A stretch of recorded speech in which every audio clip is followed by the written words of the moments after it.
रंग बरसे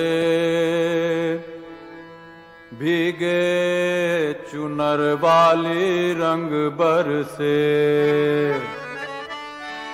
और किन्ने मारी पिचकारी तोरी भीगी अंगिया, ओ रंग रसिया हो।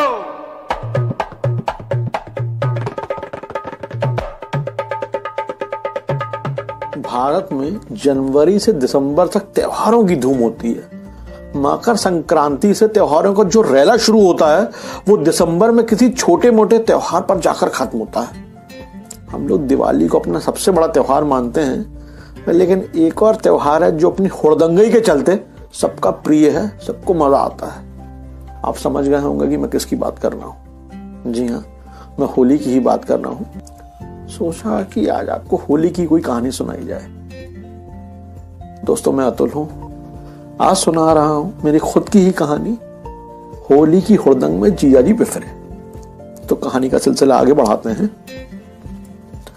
जैसा कि मैं पहले भी आपको बता चुका हूं, काफी पहले जिक्र किया था आपका कि मैं मूलतः जबलपुर से हूं और जबलपुर ये होली खेलने के लिए कुख्यात है। कुख्यात इसलिए कि जबलपुर का आदमी गुलाल फुलाल में विश्वास नहीं रखता, उसे तो मचक के होली खेलनी होती है। और ऐसी होली बिना रंग के नहीं होती। रंग भी भैया कोई ऐसा वैसा नहीं होता, उसके लिए बहुत मशक्कत की जाती है।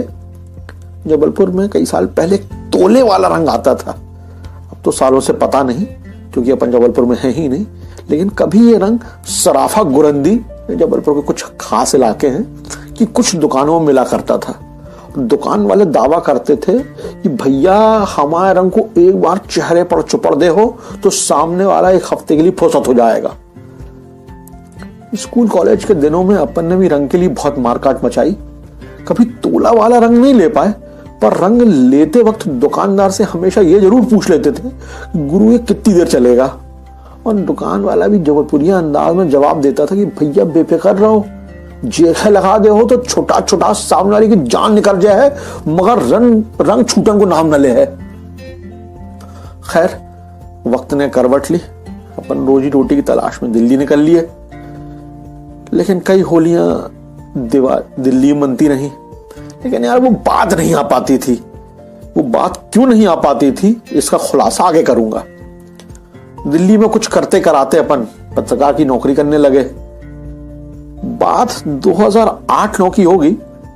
एक बार होली पर जबलपुर आने का मौका मिल गया।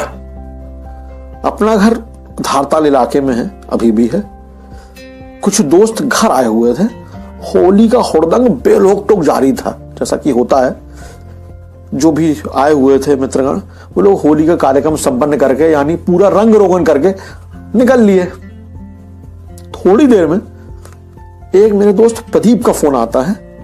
प्रदीप का घर पास में ही आनंद नगर इलाके में है। बोला कि यार बलराम धारताल आया है और तुम्हें बुला रहा है। अपन ने तुरंत कहा कि बस यार गुरु, अब भी पहुंचता हूं। मम्मी से कहा मैंने कि मम्मी जरा होकर आते हैं, हम लोगों का होली मिलन समारोह होना है। लड़का कहीं निकले तो मम्मियों को सबसे पहले एक ही चिंता हो जाती है, खाने का क्या होगा। मम्मी ने हमसे ही पूछा कि भैया खाने का क्या करोगे।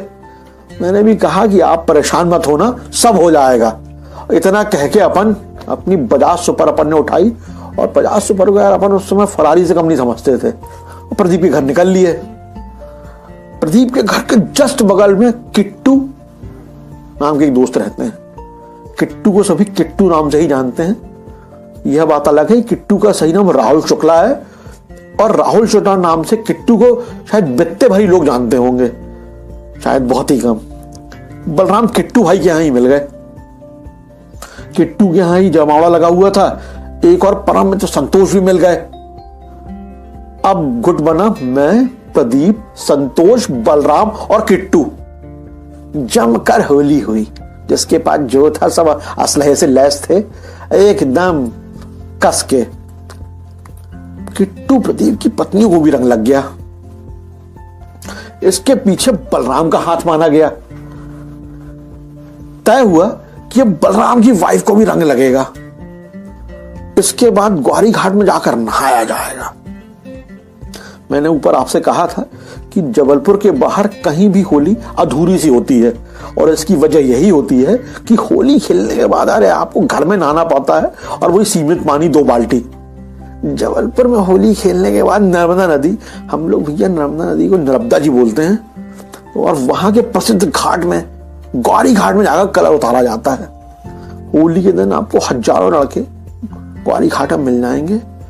कई लड़के नहाने के पहले या नहाने के बाद तरोताजा होने के लिए एक पेय पदार्थ भी लेते हैं। अब होली का माहौल रहता है तो इस दिन हर तरह की छूट मिल जाती है। खैर, बलराम की वाइफ को रंगने का मंसूबा पाले हमारी टोली धारताल से निकल पड़ी। करीब 1:30-2 बजे का वक्त रहा होगा। मैंने स्कूटर प्रदीप के घर पे खड़ी कर दी थी और चौपाए यानी कार से हम लोग अपने गंतव्य की तरफ कूच कर पड़े। हम लोग 2 गाड़ियों में थे। एक गाड़ी में मैं, बलराम और एक और कोई दोस्त था। दूसरी गाड़ी में किट्टू, संतोष थे। बलराम का घर कटंगा इलाके में है। बलराम ने बताया था यार पत्नी तो दीदी के यहाँ है और दीदी भी कटंगा में ही रहती हैं, तो योजना बनी कि यार दीदी के यहाँ चला जाएगा।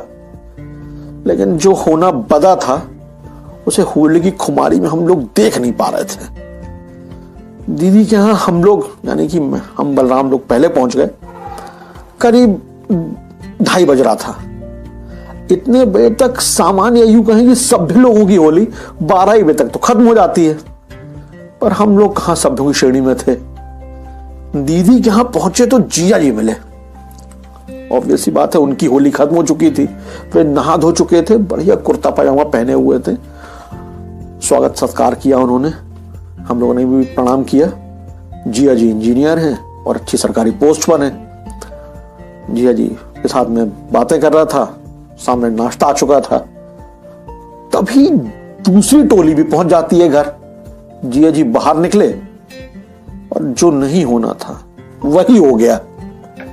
अचानक से लड़कों का जीजा जी के साथ होली खेलने का प्लान बन गया। जीजा जी को बाउंड्री वॉल के अंदर बने आंगन में लड़कों ने दबोच जैसा लिया। हम लोगों ने, उन्हें इसकी कतई उम्मीद नहीं थी। हम लोग जीजा जी को रंग लगाने के नहीं बल्कि लथोड़ने का मूड में आ चुके थे। अरे भैया उन्हें गिरा दिया, जमकर रंग लगाया। जिया जी ने कुछ रिटेलिएट करने की कोशिश की पर वे नाकाम रहे।